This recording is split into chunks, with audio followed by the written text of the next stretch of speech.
Boom,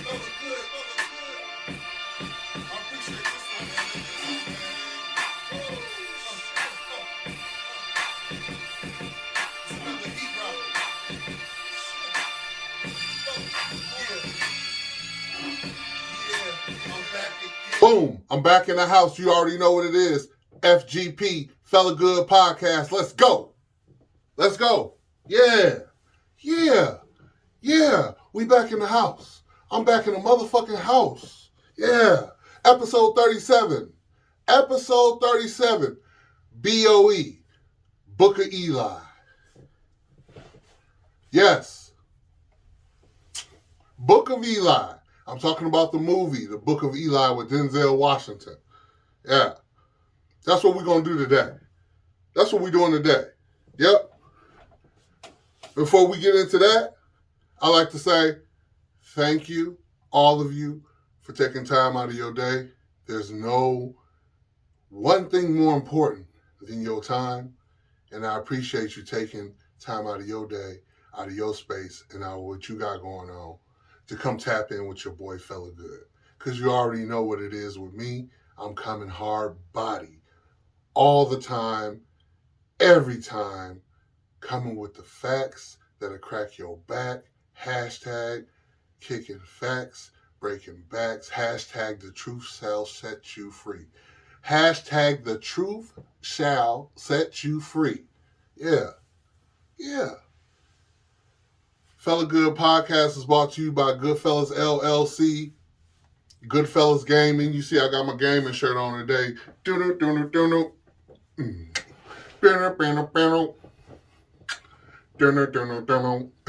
what I'm saying? Mario Brothers throwback. Goodfellas Gaming. You already know. Yeah. What else we got? The Podcast Clubhouse on Facebook. Hashtag Goodfellas LLC. Hashtag Goodfellas Gaming, hashtag FGP, hashtag the Mike Podcast, hashtag Fellagood Podcast, hashtag Koger, hashtag fuck your merch. Okay, I think I got it all. Okay, and this episode is brought to you by clickshare.com. You're sitting at home on quarantine, not doing anything anyway. Why not go ahead and sign up to clickshare.com, where you can make your own profile and start making money on doing what you're doing already for free. Clickshare.com. All right. Like I said, episode 37, Book of Eli. Book of Eli, starring Denzel Washington. He plays Eli. And the villain in this movie, his name is Carnegie. Kind of like Carnage, but Carnegie. Played by Gary Oldman.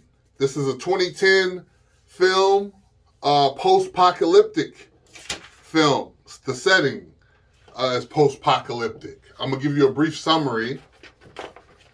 Of Book of Eli. 30 years after war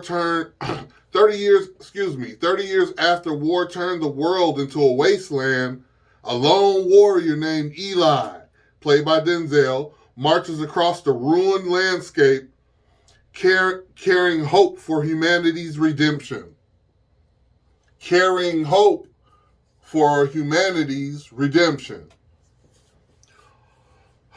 Only one other man, Carnegie, understands the power of what Eli carries and is determined to take it for himself. Though Eli prefers peace, he will risk death to protect his precious cargo, for he must fulfill his destiny to help restore mankind. I'll read that last part again. Though Eli prefers peace, he will risk death to protect his precious cargo, which is the Bible, the book. That's what the movie's about. The book of Eli is about the Bible. He will protect his precious cargo, for he must fulfill his destiny to help restore mankind. So in this movie, the setting is post-apocalyptic. Not necessarily, it looked like it was, something from a zombie movie, but You know, it's not zombies. It's more. It reminds you more of Mad Max. If you think about, if you've ever seen Mad Max. And spoiler alert here too. But we're talking about the movie Book of Eli, because it's very important for where we are today in our life. But yeah, like Mad Max. If you've ever seen Mad Max, this is what the setting's like. It's real nasty, dirty. There's nothing left really, you know. And in this movie, a lot of things, you know, as you watch the movie, you'll see, you know, the one important thing that just sticks out right away is books. Books were burned and everything when the wars were going on. Kind of similar back then when Hitler was doing his during Hitler's reign. You know what I'm saying? He would burn all the books because, you know, in books there's knowledge. You know what I'm saying? And power, right? So, again, Denzel, he's the bookkeeper. He's traveling, like it says in the summary. He's traveling. He's traveling. He's trying to go. I think he's going west. He's going west the whole movie. You know, whoever he runs into, whatever, he's going west, and he has a mission, right? And on him, he's carrying the Bible. He's carrying the King James, to be specific. He's carrying the King James Version Bible, right? And Carnegie is this guy that has he's got a little outpost with some people. You know, he got about 300 people there, and he's the boss there, you know, and he's in charge of the water. Water's a very, of course, important resource, and it's like gold in this movie, water. And because it's so scarce and hard to come by. So Carnegie got his own water and everything, and his own little community of people. And he sends people out on bike. He's got these guys that work, like his army. He sends them out daily, and they go out and they scavenge. They scavenge the world, or they scavenge wherever they can touch and find things and bring it back to Carnegie. But only thing Carnegie's concerned with is finding a book. He's looking for a certain book. He's looking for a book with a cross on it. He's very, very detailed about that. He's looking for a certain book. So when these guys bring back books, he don't give a fuck about nothing. He's looking for this one certain book, and he's obsessed with it. And there's a reason, a good reason, a great reason why he's obsessed with it. And to explain that more, to you, I'll go ahead and play this clip from the Book of Eli. This clip is actually, you know, you got to go see the movie. If you haven't seen the movie, go see it. And if you've seen it and don't remember something, go see it again. It's a great movie. But the scene I'm about to play for y'all right now is when he's getting ready to leave Carnegie's camp. Now, mind you, he's there charging some little batteries and stuff. He ended up trying to go get some water, shoot the cat at the bar, and then the dudes that be going out killing people and grabbing shit, he gets into it with him. And he ended up, making a long story short, Eli ended up killing everybody in there. And then you know, Carnegie bring out the guns. And so he holds them captive, but kind of like in prison, but not really. He holds them overnight. He wants the book. He wants what he has. He knows what Eli has. He knows Eli understands what the Bible is, and you know, and what it can be, and the powers it holds. So, so the scene I'm about to play is when Eli leaves. He leaves the Carnegie's facility, and this is him leaving the facility. And Carnegie, here you go. I'll play it right now.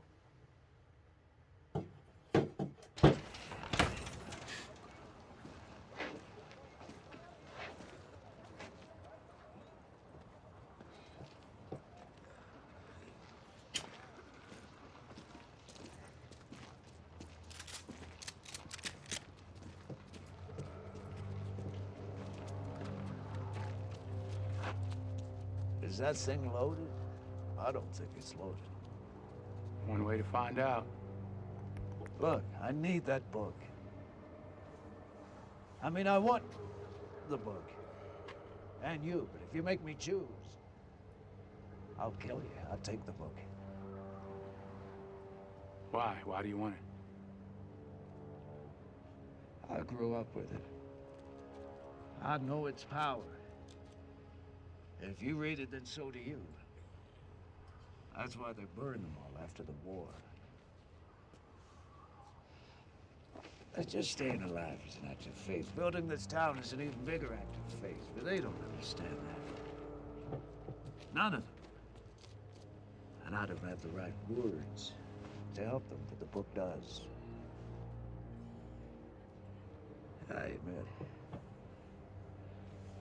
I've had to do things, many things I hate to build this, I confess that. But if we have that book, I wouldn't have to.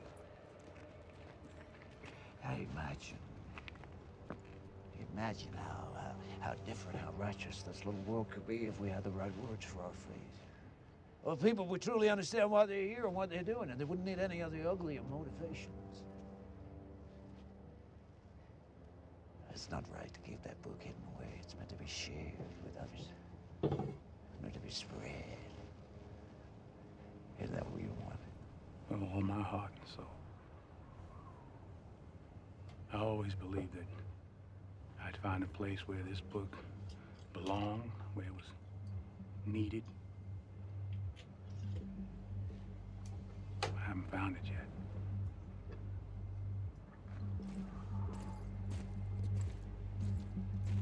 I love this guy.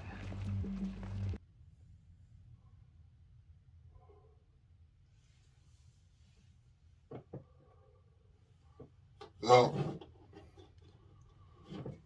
as you see, he leaving out of there, you know? He's trying to get up out that thing. And I wanted to play that scene for you more than anything. I want you to go see the movie, but that scene, and if you've seen it, then you know, that scene was very powerful because he told him, I need that book. I need that book. You know what I mean? He explained why he needs it. Because with that book, he can govern his community. With that book, he can govern his community without question, because it's simply put, with the Bible, he knows that his word won't be questioned, because to question his word will be to question God, right? And so how Carnegie knew he had the book is because while he was holding him captive overnight, he sent in Solara, the lady that his girlfriend or whatever, his daughter. He sends her in. He uses her as like a whore. But Denzel don't fuck with her. He just chill with her. And he, in fact, read some of the Bible to her, and that's how she knew. Because the next morning, Carnegie asked how things go, or something, and something happened. They were getting ready to eat or something, and she said, bless you, or something. Or she said, bless you, or something that she's never said before, and Carnegie knew that had to be from the Bible, and that's how he knew he had the book. So his obsession with that book is simply, he knows the powers. It ain't got nothing to do with Jesus or God, nothing like that. He just knows the power of the book itself will govern his community. He can use it to govern his community. Very, very similar to how the Bible today is used to govern our world, to govern the court system. Everything. That's why we're talking about the book of Eli today, if you didn't get that yet. Because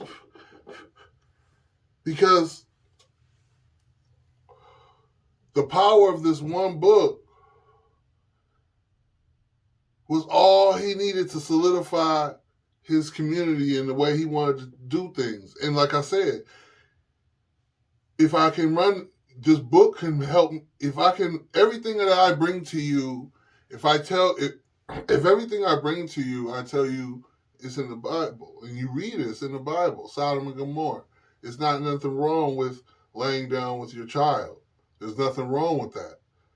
It's in the Bible. So therefore, normally you think that's some sick shit, but since it's in the Bible, it's okay. So therefore, it gives it the okay. It gives it the green light. You feel me?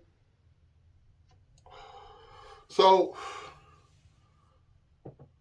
in essence, this book would help Carnegie produce the New World Order for him and his community.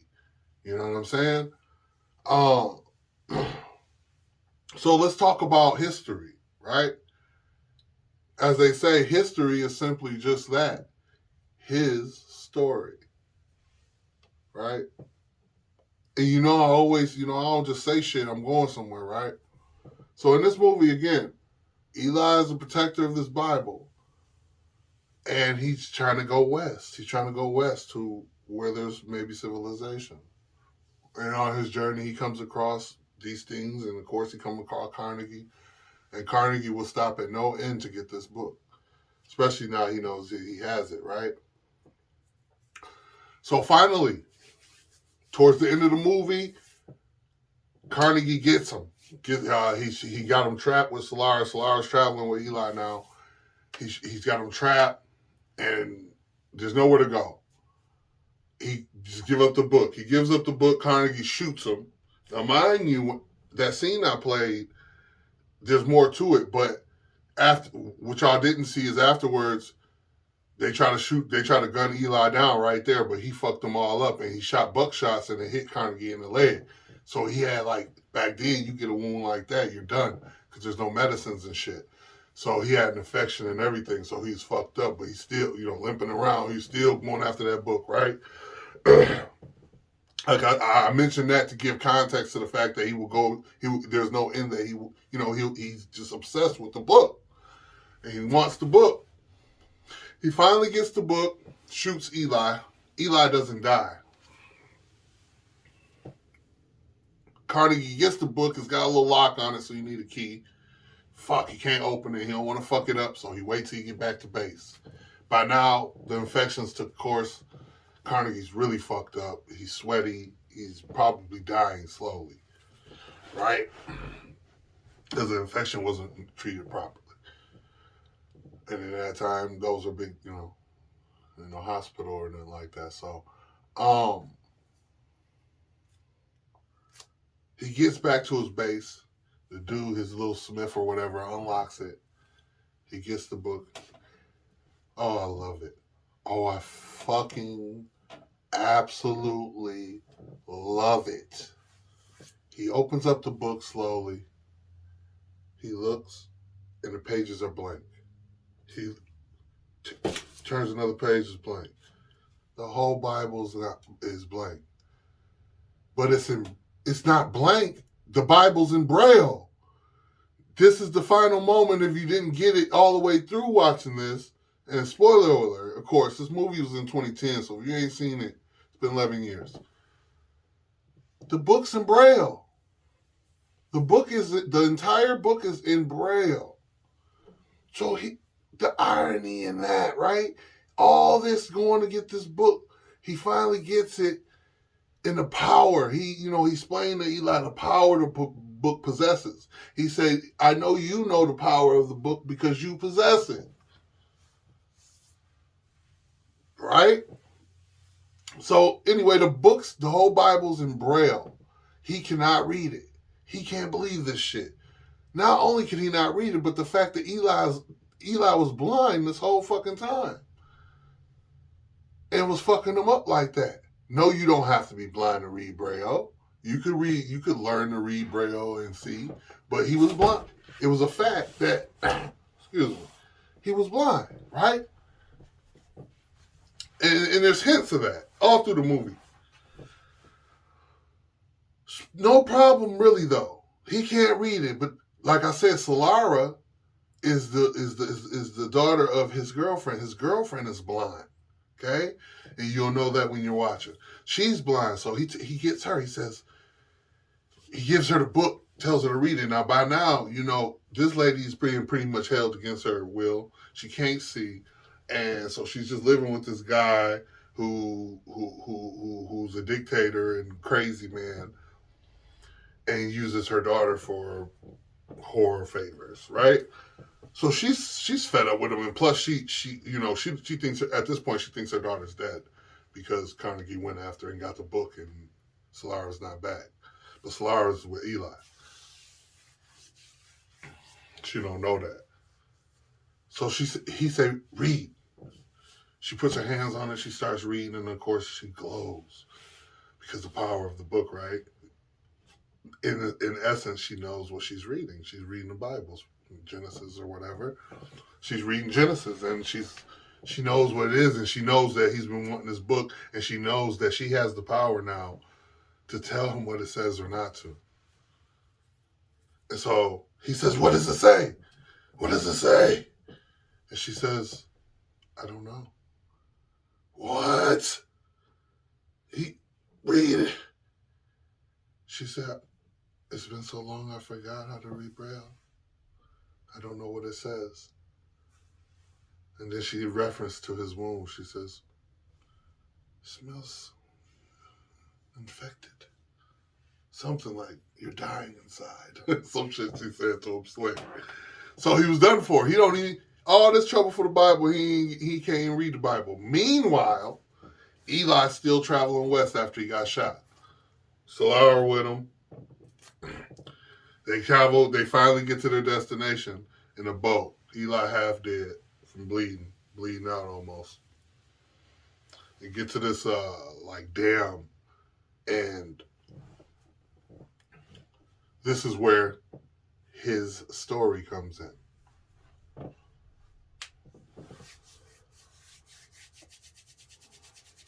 They get to this dam, and there's like military guards with freeze. They put their hands up. We know we're friendly or whatever. We're here from the wool. I'm Eli, and I have in my possession the King James Version Bible. They let him in. They let him and Solara in. So then it cuts to a scene where they're going through this place. It's a civilization, clean, not dirty and nasty like Carnegie's place was. You could tell it was an upgrade. It was like life was being preserved there and reborn again, and civilization still had a peace, right? This peace wherever they were, west. Key word. He's traveling west the whole time, Western society. And so you see them panning, showing things like the Mona Lisa in perfect condition, other books and stuff like that, other artifacts, things that they were able to salvage. Because again, I told you a lot of things were fucked up through. In the summer, it's post-apocalyptic. They burned all books and shit like that. So you could tell that they salvaged a lot of humanity. But one thing they did not have is a Bible. And so this guy that looked kind of like Albert Einstein or more like Doc in Back from the Future. I'm going to say he looked more like Doc from Back from the Future. He seems to be like the scientist or head scientist of this place. And he said, there's one thing we don't have is the Bible. Can I see it?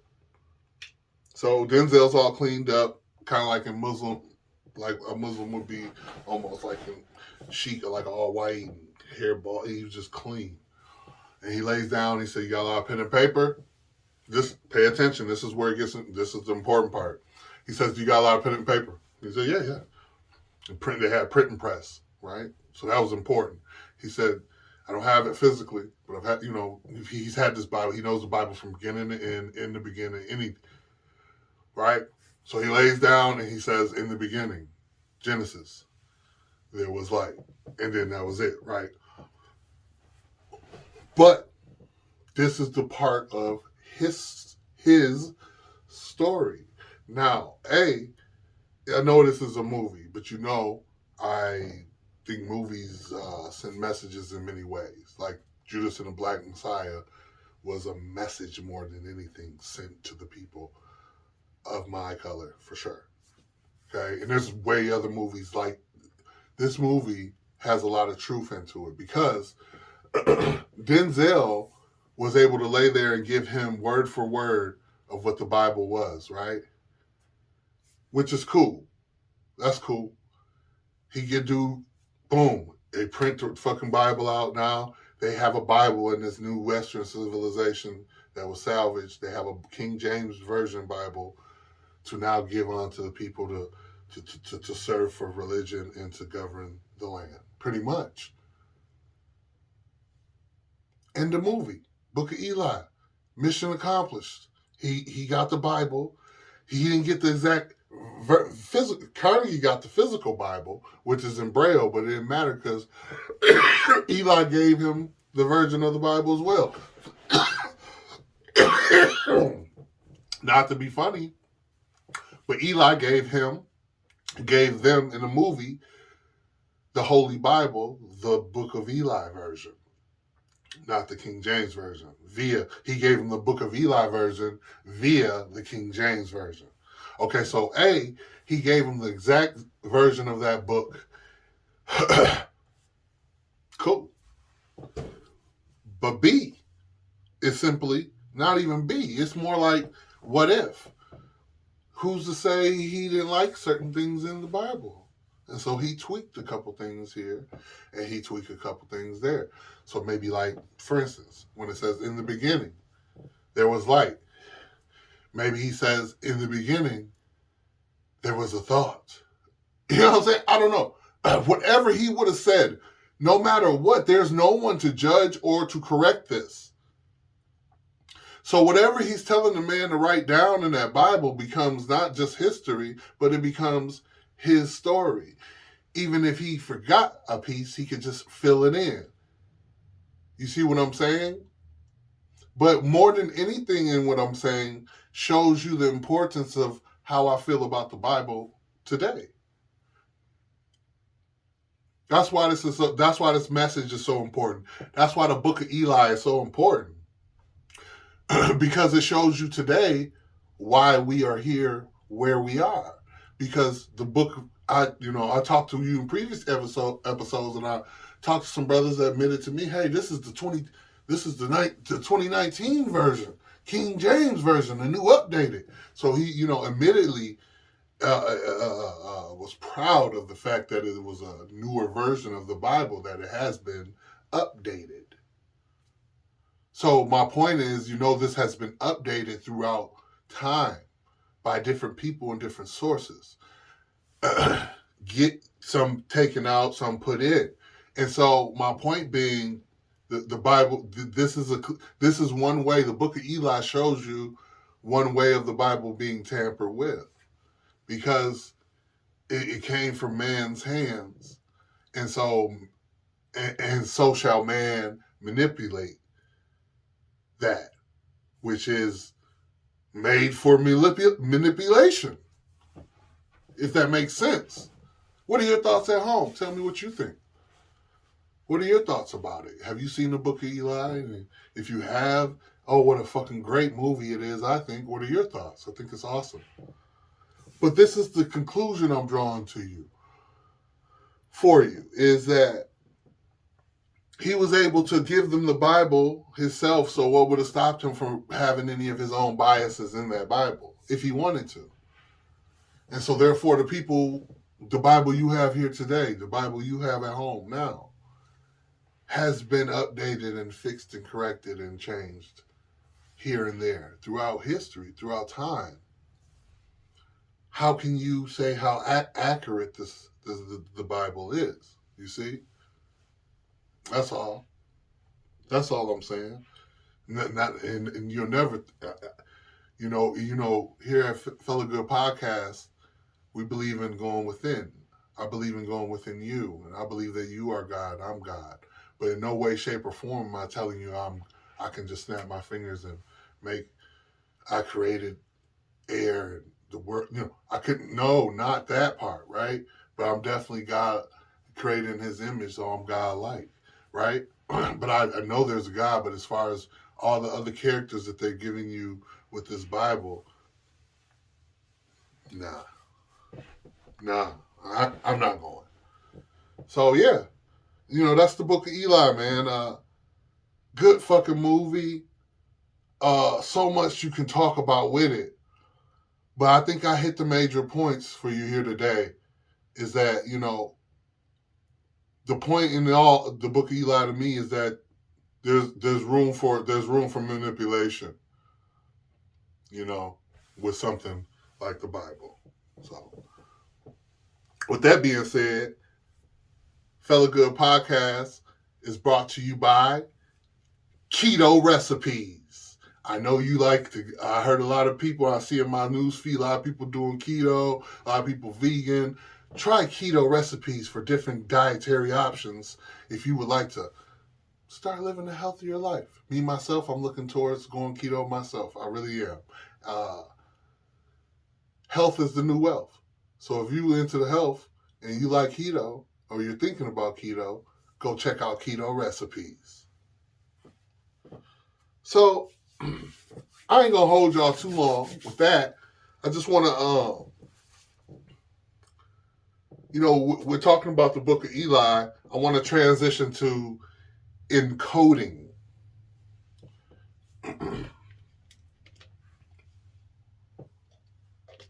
To encode is to give something a code. And I want to talk about encoding. I want to talk about the Matrix, right? Not the movie, but kind of like the Matrix, like the Matrix we're in now. So when you're encoding, when you're talking about encoding, you're talking about programming, right? And there's programs, specific programs to do specific things. So you have the Smiths, right? Now in the movie The Matrix, the Smith is nothing more than a moderator of the system, right? Follow me? The Smith is the moderator of the system. What system? The program, right? The Matrix. The encoding is very important. So when you talk about the book of Eli, and of course we're talking about the Bible. We banging hard on the Bible today, real hard, but real casual, like smooth with it. But we banging hard on it, right? So when we talk about encoding, we talk about the Bible, and the Bible is a program, essentially a program that has been uploaded to all of us. And I don't know what makes me so special, but what made Neo so special? I know I wasn't talking about the movie, but yeah, I am talking about the movie. What made Neo so special?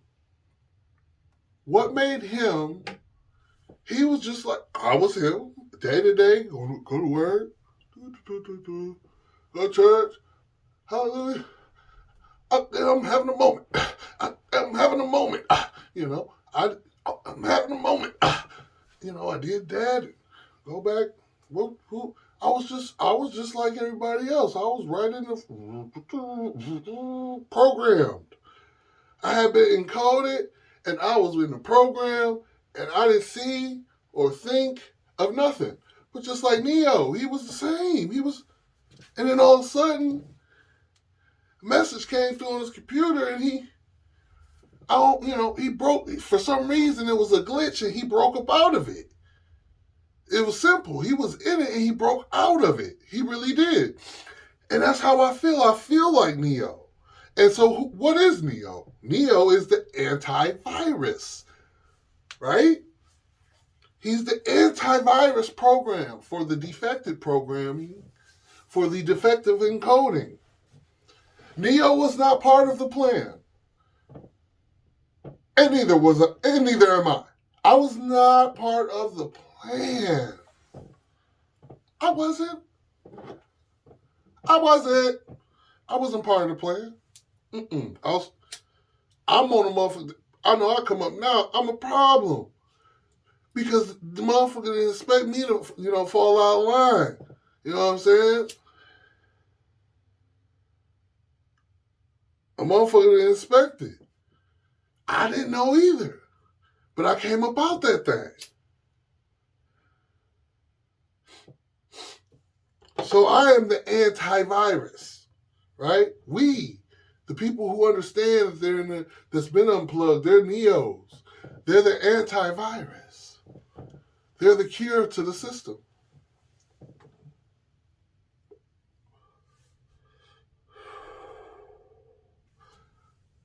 I'm the cure to the system. I'm the antivirus against the moderators that have a virus in the programming of the matrix. That's what I am. But somehow I came up out of it. I was in it too. I was in it, and just like he did, I came up out of that thing. But encoding is real, and to understand it more, it'd be more just like think to yourself. Think about back in the day when you were younger. You know what I'm saying? I'm an 80s baby. If you think back, you can see it so clear. The coding, the encoding, to the point like it's not even a wonder how you were in it, because it's easy to be in it. It was shoved down your throat. You couldn't run. You couldn't get away from it. You could not get away from it. You couldn't. That shit's real, man. So it's important, what I want to say about encoding is that it's important to know with anything, it's important to know what something is. You have fear, right, of things of the unknown. So anything that's unknown to you, if you explore it, then you'll know. And then that fear is removed. Once you find the truths of things, then the fear is removed from you, because you already know what it is. But when you don't know what it is and you never even tried to question it, you never even tried to go against the grain, you never even tried to be different, then you continue to be an autopilot for the rest of your life, I think. So, with that being said, yeah,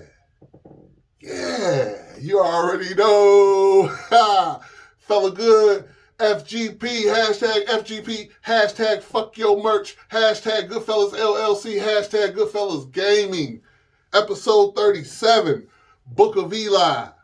Yeah, great movie. Go check it out. Man. If you ain't seen it, I promise you, I'm going to be, you know me, I love movies. I love the fact that the movies put it right in your face. Most people just take it, I analyze and question everything, so I see everything differently than most, because there's not a damn thing I don't question or analyze. That's just who I am. That's what I've become. On a constant quest and thirst for knowledge and being in the know. Because so long I was in the unknown. So, with that being said, we got, it's a lot of craziness going on. We I hope everybody good. I hope everybody's safe. You got the trial, jury selection's over. The trial starts March 29th. You can't make this shit up. You cannot make this shit up. I put it on my Facebook. I'll put it right here. They put up a class. They put up a thing called the 24-hour challenge. They put up a thing called the 24-hour challenge. Real or not, I think it's real. I ain't tried myself, but I'm pretty sure it was real. You get paid $1,400 to $2,400 or whatever to accept this no technology challenge for 24 hours. Now the tripped out thing to me is it starts on March 29th.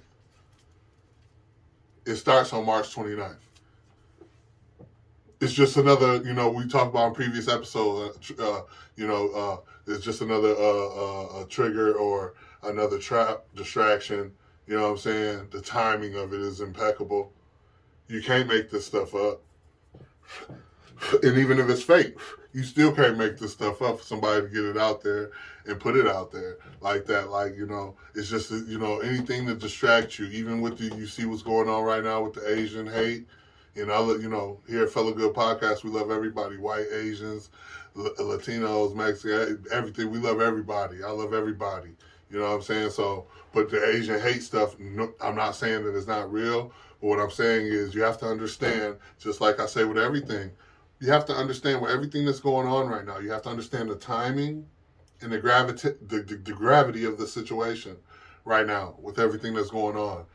They're all distractions to take away from this man, Derek Chauvin, about to walk. He about to do the walk on him. He about to do the walk. I seen him at the hotel having a steak. I seen him having a motherfucking filet mignon. Yeah. He cooling. He about to walk. And what's going to happen after that? To be continued. With that being said, you already know what it is. Fellagood Podcast. We running it up. Don't forget, you see it. Anchor, Buzzsprout, Facebook, YouTube, iHeartRadio, Pandora, Apple Podcasts, everywhere. Wherever you get your podcast, you can get Fellagood Podcast. Know that, and you can bet that. And with that being said, I love y'all. Appreciate y'all spending y'all time. It's a wrap, baby. Episode 37. We still climbing. Book of Eli. Great movie. Check it out. Check me out on YouTube. Over 100 videos. Check out the Mike Podcast. Over 100 videos altogether on Mike Podcast, Goodfellas Gaming, and Goody and Big, and Fellagood Podcast. Fellagood Podcast on YouTube. Got the everything. YouTube website in the works. Podcast Clubhouse on Facebook. Share. Sharing is caring. I love y'all. Have a great day. Have a great weekend. Until next time. Peace.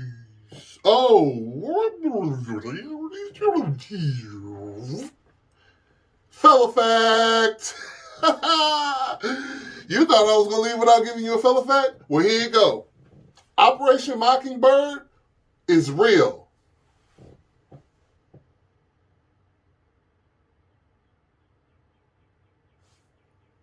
Peace.